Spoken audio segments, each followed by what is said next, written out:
പ്രിയപ്പെട്ടവരെ, അസ്സലാമു അലൈക്കും. എല്ലാവർക്കും നമസ്കാരം നേരുകയാണ്. ഏവർക്കും ഈദ് മുബാറക്ക്.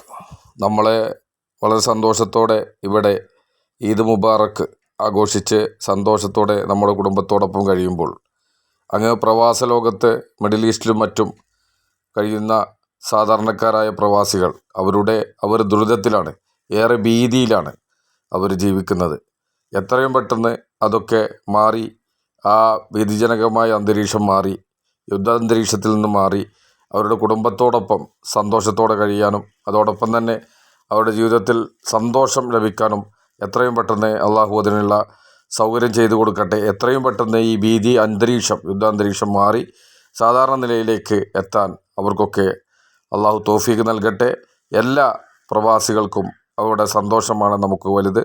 പ്രവാസികളും നമ്മോടൊപ്പം ഈദ് ആഘോഷിക്കുന്ന ഒരു ദിനം കൂടിയാണ് ഇത്. പക്ഷേ എങ്കിലും അവരുടെ ദുഃഖത്തിൽ നമ്മൾ പങ്കുചേരുകയാണ്. ഏവർക്കും എൻ്റെയും കുടുംബത്തിൻ്റെയും ഈദ് ആശംസകൾ നേരുന്നു. എല്ലാവർക്കും നന്ദി, നമസ്കാരം. അസ്സലാമു അലൈക്കും വറഹ്മത്തുള്ളാഹി തആല വബറകാതുഹു.